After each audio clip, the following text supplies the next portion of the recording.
नमस्कार, सुप्रभात सभी लोगों को। आज का विषय हमारा ये रहेगा कि जो बॉलीवुड में किस तरह बॉलीवुड को कैसे इस्लामाइजेशन या उसका इस्लामीकरण किया गया है। कि देखते हैं कि जो सारा पैसा, मैं आपको चक्र समझाता हूँ बॉलीवुड का क्या चक्र है। में जो जो जो भी पैसा आता है वो दाऊद इब्राहिम के ज़रिए आता है। दाऊद इब्राहिम उस पैसे को फिल्मों में लगाता है और उसी पैसे से ये स्मगलिंग वगैरह हो रही है पूरे देश में और बाहर के देशों में भी। और हमारे हिंदू भाई ये समझ ही नहीं पा रहे, वो भी इस चीज़ में इन्वॉल्व हैं, दाऊद इब्राहिम का साथ दे रहे हैं, जबकि वो वैदिक धर्म को समूल जड़ से उखाड़ने के लिए लगा हुआ है। यद्यपि ये बहुत ही असंभव कार्य है, उखड़ेगा तो अब इस्लाम ही, क्योंकि इस्लामिक साइंस झूठ है, इस्लाम का अल्लाह झूठा है और इस्लाम का प्रॉफिट भी झूठा है। और एक बात बताइए, जीसस क्राइस्ट को सलीब पर टांगा गया, उन्होंने एक आदमी नहीं मारा, एक उन्होंने कत्ल नहीं किया, उन्होंने कुछ भी नहीं किया। तो मोहम्मद साहब से ज़्यादा जो परेशानियां झेली वो जीसस क्राइस्ट ने झेली, और वो स्लीप भी अपनी लास्ट में लाद कर ले गए थे और अपनी ही मौत का फंदा को ले गए थे, क्योंकि उनको ये मजबूर कर दिया गया था डाकू बरबरास के साथ। यद्यपि इस बाइबिल जो है, बाइबिल से कुरान को लिया गया है, तथापि इसका मतलब ये नहीं है कि जीसस जो है मोहम्मद से छोटे हो जाते हैं।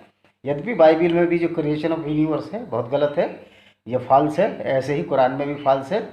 तो ये देखिए कि जो इस्लामिक लोग हैं, अपना जो झूठा धर्म है, जिसकी जो किताब भी झूठी है और जो अल्लाह की वही से नहीं है, और एक ऐसे को प्रॉफिट बना दिया गया है कि जो इसने 13 शादियाँ की और इनके कबीलों को लूटता था। ये मक्का वालों के, मक्का के जितने भी कबीले जाते थे, अबू सुफियान का कबीला, अबू जहल, बहुत सारे कबीलों के लूटता था। और ये मोहम्मद साहब जो है उन लोगों का लीडर था, जो कि लुटेरे थे, कातिल थे और रैपिस्ट है। ये हम नहीं बोल रहे, ये कुरान और सही बुखारी की हदीस में लिखा गया है कि मोहम्मद साहब ने बहुत सारी लड़ाइयाँ लड़ी। और दूसरी बात यह है कि जब मोहम्मद साहब को ऊद की लड़ाई में गई तो इनको अपना दांत भी तोड़वाना पड़ा। और ये इतने ही कामुक थे, इतने वैसनी थे कि जैसे ही इन्होंने अबू सुफियान के कबीले को मारा, उसकी स्त्रियों को मारा, उनके पुरुषों को मारा और बच्चों के वस्त्र खुलवाए गए, जिसके भी पीढ़ हेयर थे उसको भी काट दिया गया। उसके बाद ये जो है, जो रेहाना को लेकर, जिसका उन्होंने अभी हस्बैंड को मारा था, लेकर ये ऊँटनी पर चढ़कर 3.5-4 किलोमीटर गए और उसके साथ बलात्कार किया। ये कहते हैं कि रेहाना रजामंद हो गई थी। रेहाना कैसे रजामंद ना होती, वो भूखे भेड़ियों के साथ, जो कि पहले ही उनके मर्दों को काट चुके थे, उनका निर्दयता और विवश स्वरूप दे चुके थे, तो ये एक तरह से बयान इनके साथ बलात्कार ही था। और उस प्रॉफिट ने एक अपने जो दत्तक पुत्र जाए उसकी भी स्त्री से शादी कर ली। तो ये प्रॉफिट के कार्य हैं कि वो 13 शादियां करता फिरे और 6 साल की उम्र में 45 साल के उससे शादी की। 45 साल का जो एज डिफरेंस था, आयशा के साथ शादी की। ये अगर जिन लोगों के आइडियल ये मोहम्मद साहब और अल्लाह जैसी झूठ साइंस वाले होंगे, और जो कि हमेशा ये प्रॉफिट ने आके पूरी दुनिया में आग लगा दी 610 के बाद।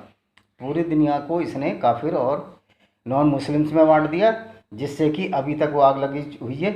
और ये एक ऐसा हिंसक और पागल और नुमादी धर्म हो चुका है, इसको मानने वाले पागल हो चुके हैं, और सारे जो इस्लामिक कंट्री हैं वो पागल खाने में तब्दील हो चुके हैं। और इन पागलों का एक ही जगह है, मेंटल असाइलम। और माननीय सुप्रीम कोर्ट जी से निवेदन है कि मुझे लगता है कि इंडिया का जो सुप्रीम कोर्ट है वो भी इन हिंसक और उन्मादी लोगों से डर गया है, इसलिए बजाय उनके आयतों पर कुछ बोलने के डॉक्टर सैयद रिजवी पे ही जुर्माना लगा दिया जाए। मेरी अपील है सैयद रिजवी से, वो जुर्माना ना दें और जेल जाएं। अगर वो नहीं जेल जाते तो मैं उनकी जगह जेल जाने को तैयार हूँ। एक सुप्रीम कोर्ट को ये इख्तियार या एक पावर किसी ने नहीं दी है कि ऐसे धर्म को, जो एक ऐसे कल्ट को, एक ग्रुप, ये धर्म है ही नहीं, ऐसे ग्रुप को जो सारी दुनिया में उन्माद फैला रहा है, उससे डर के दूसरे पक्ष पर भी जुर्माना लगा दिया जाए। क्या लोग इसलिए सुप्रीम कोर्ट और हाई कोर्ट जाते हैं कि लोगों को होती है कि न्याय मिलेगा? और माननीय सुप्रीम कोर्ट तो अभी तक कैसे माननीय है मेरी समझ में नहीं आ रहा। जो अपने डिस्ट्रिक्ट अदालतों में, कचहरी अदालत, तहसील में ये गरीबों का खून चूस रहे हैं कोर्ट वाले, और ये आप मल खा रहे हैं उसी मुँह से। इसको सीवर हाउस बना दिया सारे न्यायालयों को। मल खाने का मतलब ये है कि जो रिश्वत रूपी गंदगी ये लोग खा रहे हैं, और सामने माननीय मोदी भी बैठे रहते हैं। और उसके बाद जो है ये खेल जो है 20 रुपये 30 रुपये जो डिस्ट्रिक्ट कोर्ट में चलता रहता है। तो ये माननीय न्यायालय को भी सोचना चाहिए, अपने यहाँ की गंदगी साफ़ नहीं कर पाए, वो देश की गंदगी साफ़ करने ये सुप्रीम कोर्ट चला है। मुझे इसमें शंका है। पहले अपने छोटे स्तर के जो न्यायालय हैं, जो 10-10 20-20 रुपये गरीब मजदूर और जो बेचारे कमज़ोर लोग आते हैं, उनसे लिए जाते हैं, उनकी लुटाई होती है। जहाँ तक वकीलों की फ़ीस का बात है, तो वकीलों का तो वो पेशा है, उनका स्वतंत्र पेशा, वो कितना भी लें। मैंने ऐसे वकीलों को भी देखा है जो बेचारे बिना पैसे लिए भी गरीबों के केस लड़ते हैं। ऐसे एक वकील हमारे कृष्णपाल जी यादव हैं जो गाज़ियाबाद कोर्ट में बैठते हैं। उन्होंने, मैंने खुद देखा है कि वो अपनी जेब से भी दूसरों को पैसे दे देते हैं। तो वकीलों पर तो हम ये दोषारोपण कतई नहीं कर सकते कि वो लोगों को लूट रहे हैं, क्योंकि उनका एक पैसा है, एक फ़ीस है, वो ले रहे हैं। और मैंने अक्सर देखा है कि जो वकील हैं गरीब लोगों से फ़ीस कम कर लिया करते हैं। वकीलों में, हमारे वकीलों में एक मानवीय पहलू रहता है। लेकिन सुप्रीम कोर्ट के जो जज हैं, माननीय जज हैं, पुलिस की सिक्योरिटी में, सीआरपी की सिक्योरिटी में ऐसे ऐसे फैसले दे दिया करते हैं जो देश के खिलाफ हैं। उनको ये भी समझना चाहिए जब वो रिटायर होंगे, वो भी अकेले होंगे, कोई ऐसा फैसला ना दें जिससे कि उनको अब आगे दिक्कत आए। अतः अब हम इस्लाम पर चलते हैं। तो ये बॉलीवुड जो चल रहा है ये इस्लामीकरण है, और इसमें जितने भी ये आज जो बॉलीवुड है ये एक वैश्यालय बन चुका है। और यहाँ कोई किसी भी स्त्री की इज्जत और कोई भी शरीफ आदमी अब इस कार्य में जाना नहीं चाहता। ये खोखले लोग हैं। और ये जो ये आमिर खान जी जो कहते हैं कि पीके में के धर्म कहाँ लिखा हुआ है, तो सबसे पहले तो ये जो नंगे हुए हैं तो अपनी जो सरकमसाइज हुआ है इनका जो पेनिस है, पहले उसको देख लिया करें। और इनके कान में भी पड़ी गई होगी इनके अब्बा जान ने जो झूठी आयतें हैं, जो कि इस दुनिया से अब इस्लाम को विदा हो जाना चाहिए। और हमने कितनी बार ये कोशिश की है कि सारे लोग आके, जितने मुल्ला मौलवी हैं, आएँ और हमसे बहस करें। हम सिद्ध कर देंगे कि जो इस्लाम है एक झूठी, हिंसात्मक और उन्मादी एक ग्रुप है। ये कोई धर्म या कल्ट भी नहीं है, क्योंकि धर्म और कल्ट का मतलब होता है, धर्म का मतलब होता है धारण करने योग्य। क्या कोई इस चीज़ को धारण कर सकता है एक सच्चा इंसान? कि मोहम्मद साहब एक रेपिस्ट थे तो मैं भी रेपिस्ट बनूं, मोहम्मद साहब एक किलर थे तो मैं भी किलर बनूं, और मोहम्मद साहब जो है स्त्रियों का अपहरण करने, शोषण करने वाले थे तो मैं भी शूट करूं, और माल लूटने वाले थे। मतलब ये एक तरह से डाके डाला करते थे और उन कबीलों को लूटते थे जो कि शाम, जो कि अभी सीरिया कहलाता है, शाम से जो मक्का और मदीना के बीच में जो काफ़िले चला करते थे, तो इसमें मदीना बीच में पड़ता था। और ये जो है उन कबीलों को लूटा करते थे।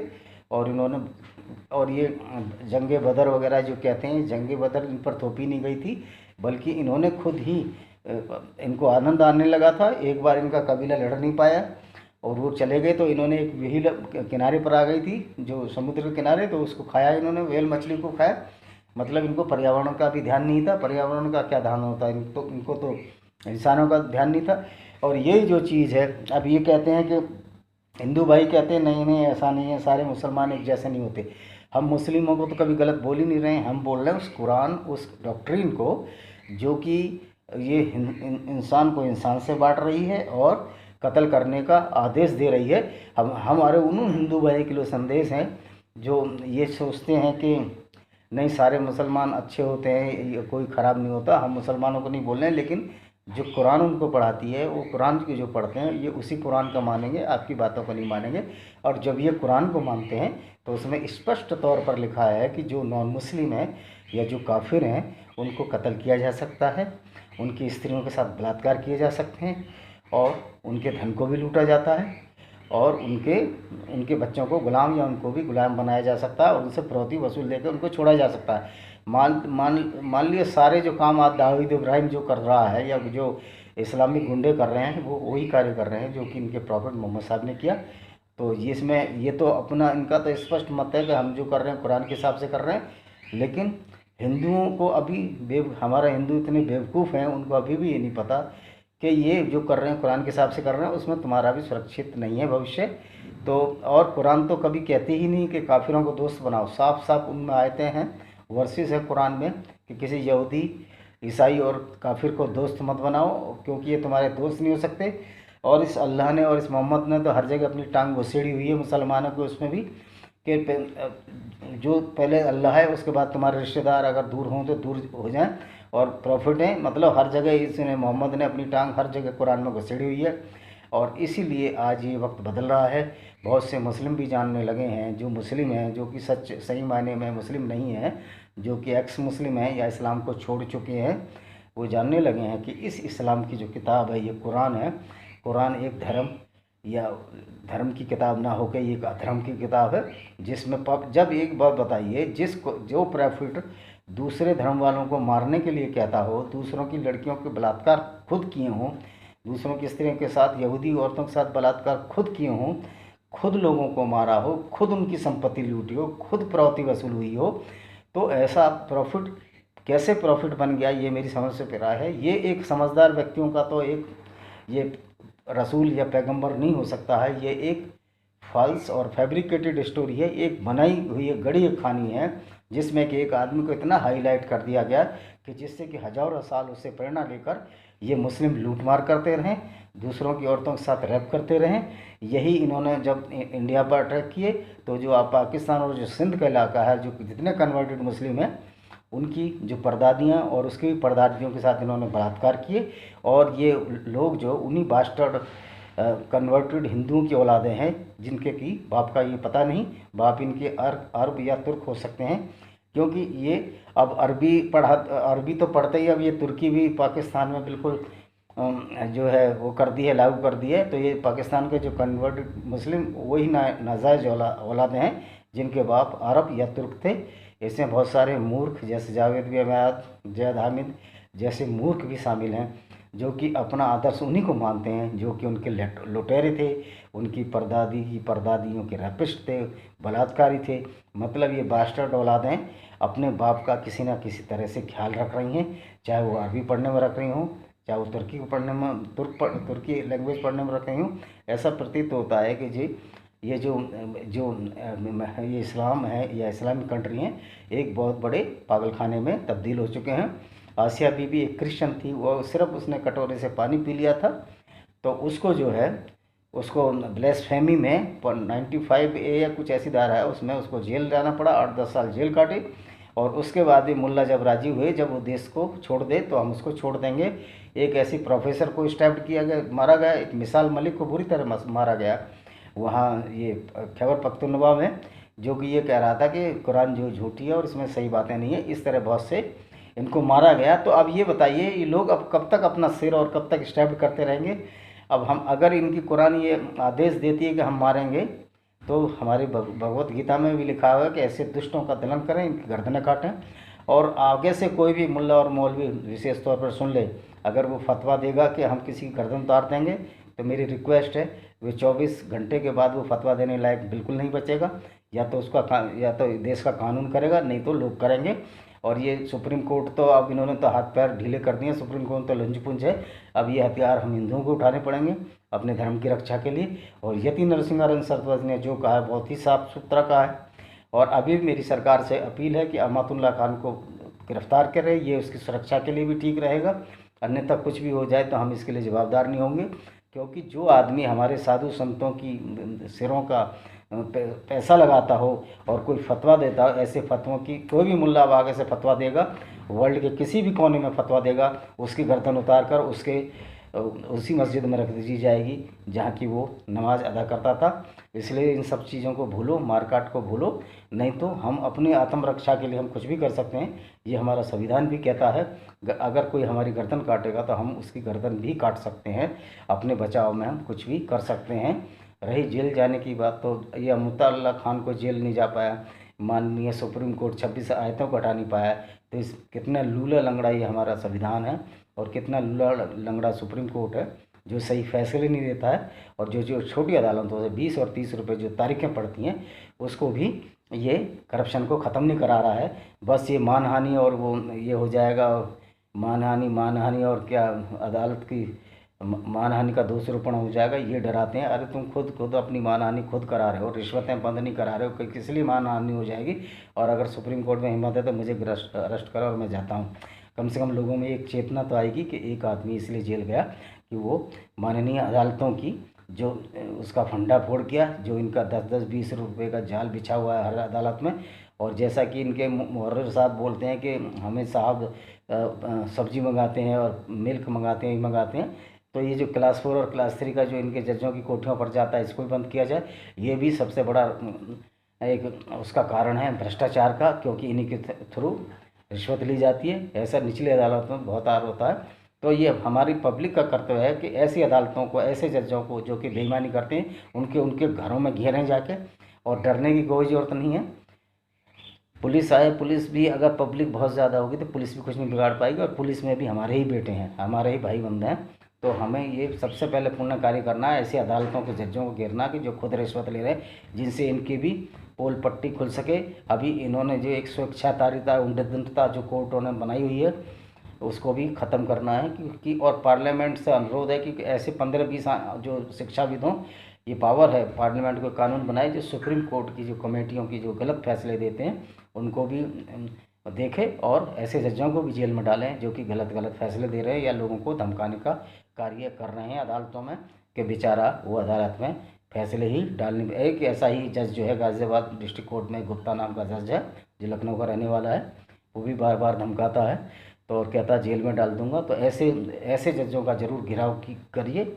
और सुप्रीम कोर्ट से भी माननीय से निवेदन है, आपको अगर गरिमा बनानी है अपनी सुप्रीम कोर्ट की, तो ज़रा ऐसे जैसे सुप्रीम नाम है उच्चतम, तो उच्चतम कार्य कीजिए, ना कि कुरान की आयतों के खिलाफ आप कुछ बोल नहीं रहे हैं। हम तो कहते हैं पूरी नमाज और कुरान की आयतें बैन होनी चाहिए, और हम आपसे अब ये नहीं कर रहे हैं, हम लोगों में जागरूकता लाएंगे और अपने मुस्लिम भाइयों से कहेंगे कि वो लोग जो तुमको ज़बरदस्ती मुसलमान बनाए थे, एक ऐसे वैदिक धर्म से जो कि सच्चा है, जिसमें झूठ नहीं है वेदों में, ऐसे अधर्म की ओर आपको बढ़ा दिया ज़बरदस्ती डर के, कि आप जो है झूठी कुरान को मानने लगे। जिस अल्लाह को ये नहीं पता पृथ्वी घूम रही है नहीं घूम रही, अल्लाह की साइंस और अब्दुल्ला की साइंस एकदम झूठी है।